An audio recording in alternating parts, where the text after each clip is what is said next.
Chewy, you want to come out and see a new snake room, pal? This is his first trip out here. And it is muggy in here today, so he should love it. Hey, come on out. Want to go see snake room? Want to go see snake room? Come on. Let me move everything out of the way that you can possibly knock over, because I know you will. Yes, you will. You knock it over if you can. Here, you come out. Come on. You want to come out? Come on. You want to come out? Come on. You could come out. Come on. He's such a gentleman. He has to be coaxed to do everything. All right.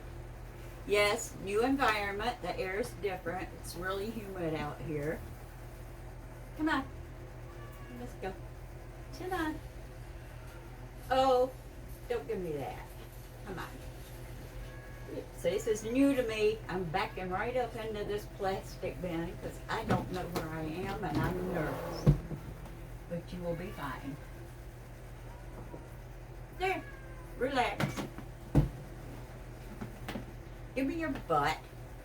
Give me your behind. There you go. Come on. Hey. It's in your room. Oh my gosh, all this cool stuff you could get into out here, huh? All this cool stuff you can get out here. Get into. I'm pooped. I've been doing snakes all day. This is Chewy, his first trip out in the snake room. He's a little nervous, but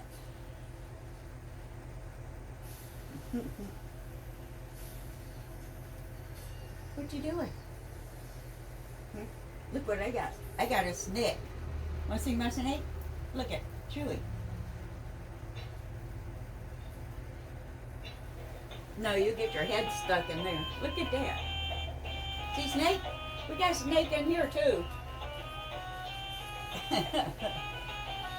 See, yeah, I'm interested in that. Nah. Look.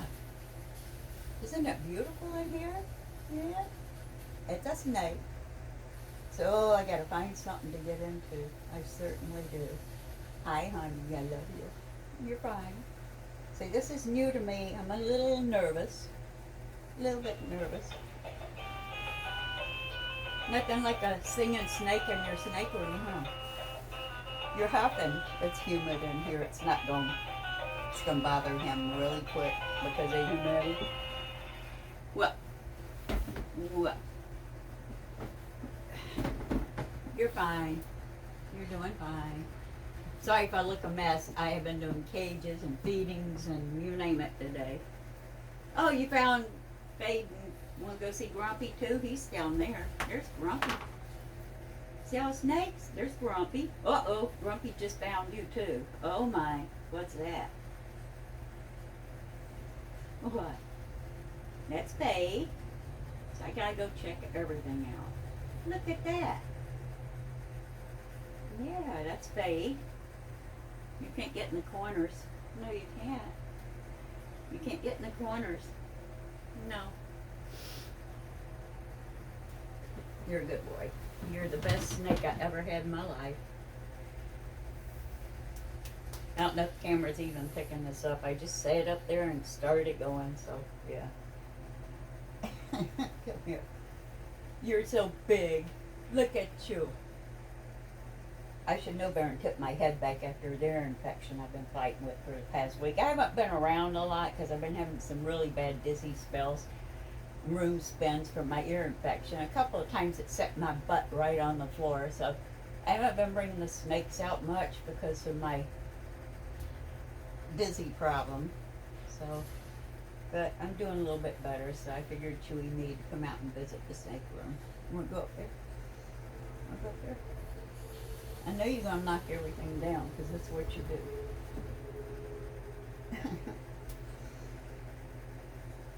Lot of snake here.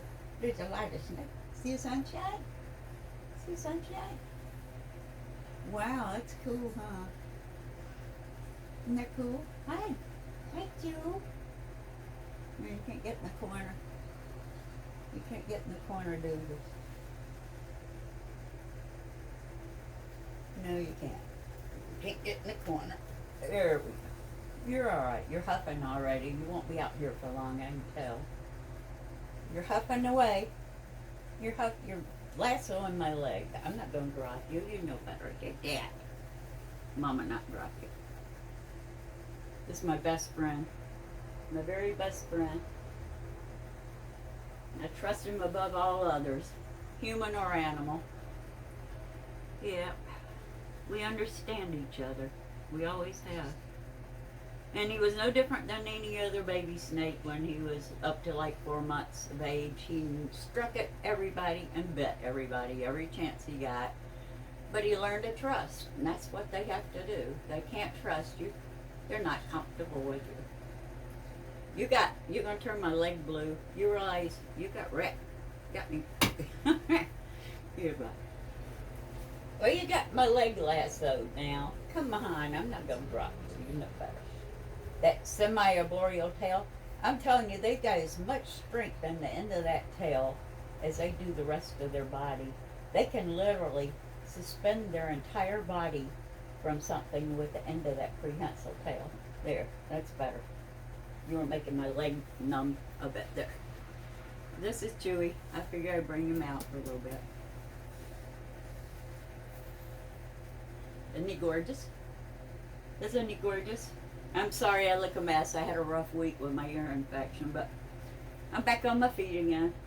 Back up and going. You gotta be when you have animals to take care of. I love you too. Mwah. I love you too. No creamer out here for you to get into. My coffee's in the front part of the house.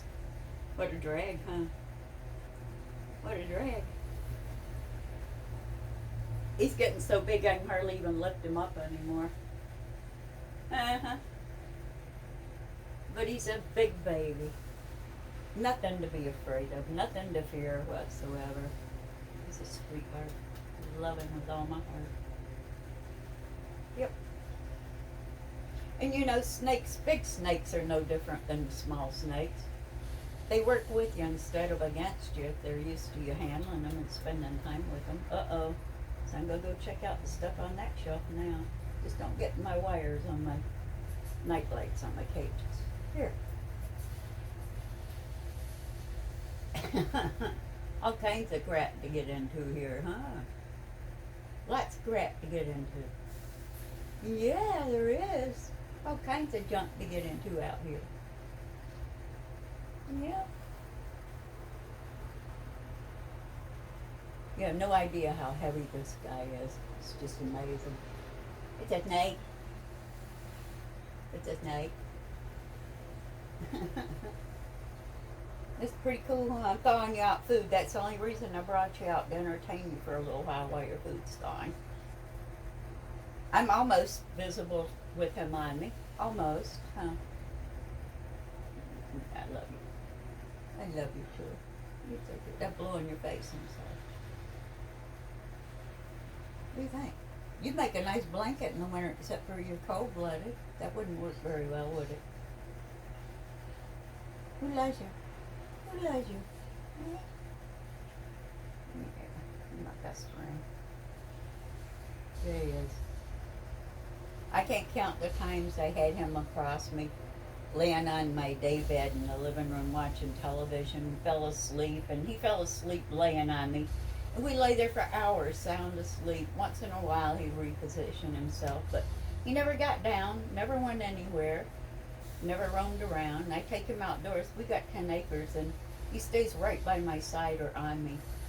So for the people that think they're only tolerating being held, you're so very wrong about that. These animals enjoy companionship.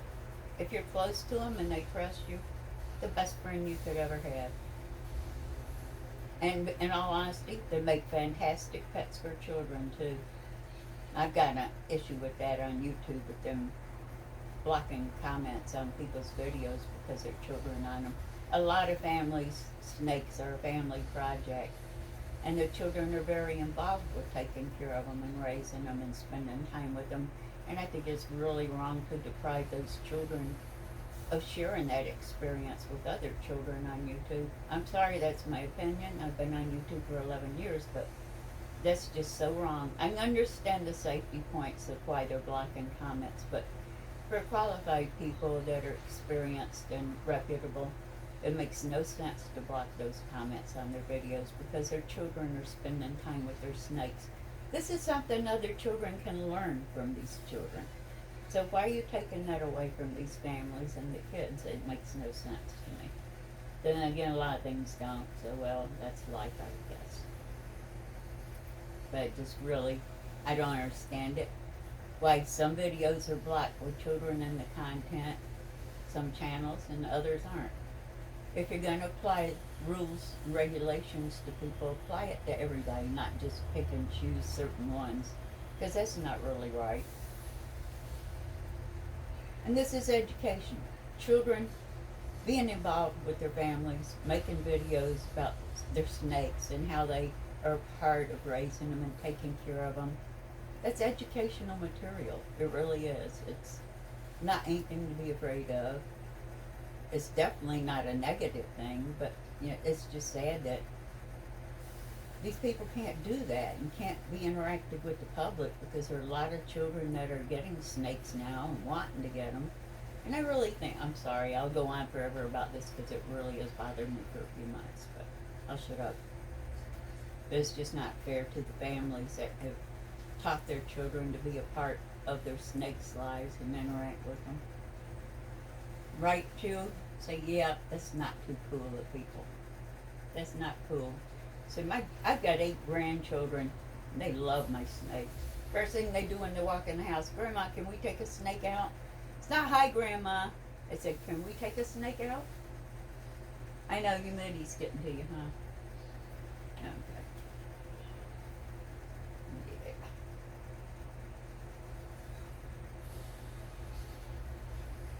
Just gonna lay here and enjoy the moment. Because you're a good guy. Yes, you are. You're smushing my chin, boy. Yeah. Want to get back in your tote and go back in your house? Huh? Want to go back in your house? Say, no, I want to get down and get into everything. Want to go back in? Come on, Mama, go put you back in your house. There we go. Now I got to put you back in because I'm going to feed you in a little while. No, no, no, no. We're not going to flip off the trundle bed. It's way up in the air and you'll have a really rough landing. So I want to stay out. I know you do, but I got to feed you. Goober, get your butt in. He's smart. He uses that prehensile tail for everything. Untwist yourself, please. There. Come on. Oh, Chewy, you're giving me a run for my money today. Put your head back in there. Put your head back in there. No. May I take you back in and put you back in your house so I can feed you? Be sure the tail's out of the way. Yep, it's down. You know, arches back up to try and stop me from closing the tote. Look at that. They're smart. See that tail arched up with all that strength muscle pushing up so I couldn't put the top on? They're slick. You ready to go in so I can feed you in a few minutes? I just wanted to show people something. You know, snakes do have a strong feeding aggression, but if you have a close bond with your snakes, like I just had Chewy out in the snake room for a while, letting him roam around a little bit and burn up a little energy, and I brought him back in, put him in his enclosure, and gave him his dinner. He's got one there and one there. And that's the advantage to drop feeding your snakes. You don't have to sit there at the door and hand them to him one at a time while he's eating the first one, which he's doing now. He's got the second one waiting right here for him. So when he finishes the first one, he'll come over and pick up the second one very gently and eat it. And that's what they do. You know, he may have been looking for a meal. He knew it was time to eat because I'm sure he smelled the feeders thawing out in the house. But he's gentle-natured. He knows the difference in when I'm planning to take him out and hold him and when I'm planning to feed him. They do learn to read your actions that well. And he knows. Even though he knew it was feeding day, he could smell the feeders in the house thawing. He was still just as gentle as he is after he eats a meal. So, it's up to you how much time you want to spend with your snakes, building their trust. But in spite of the fact that he was hungry and he knew it was feeding day, there was no negative behavior toward me at all from him. And there never is, because that's how he's programmed. He's been taught. They respond to you just like you respond to them. It is a team effort raising snakes if you want them to be social friendly animals.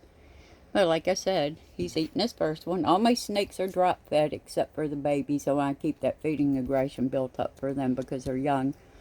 But at one point in time, I will switch them over so they're all drop fed instead of striking at their food. And you can do that. Anybody can do it. It takes dedication and patience, but it's really a lot less stressful on you and the snake if they are drop fed than it is to have them fly through the air at food and come close to hitting you. I find this a lot more relaxing for both myself and my snakes to be drop fed. All my big constrictors were raised that way, and all my little snakes, like I said, I allow them to strike when they're young because I want to see them build up that feeding aggression. But after they reach a certain age, I don't expect them to be aggressive, but I expect them to be assertive. There is a difference in the two. Chewy's got his red light on. He's getting ready to shed. Look at that. You're dark. But yeah, that's the difference. If you have a good bond with your snakes, they trust you and you trust them. You learn their routines just like they learn yours. They can read you just like you can read them. If you don't work together to accomplish this, it'll never happen. There'll always be differences between you both because you don't understand each other and you don't fully trust each other. I just want to show everybody I brought him in from out in the snake room, put him in his enclosure. His food was already thawed, so all I did was go over, open the door up, gave him one rat, and he grabbed that. After he grabbed the first one and started on it, I laid the second one down over here. That's drop feeding. No aggression, no aggressive behavior. Nice, calm, relaxing. He just drags it around everywhere. You're so big, Chewy. But it's really rewarding and best time with your snakes.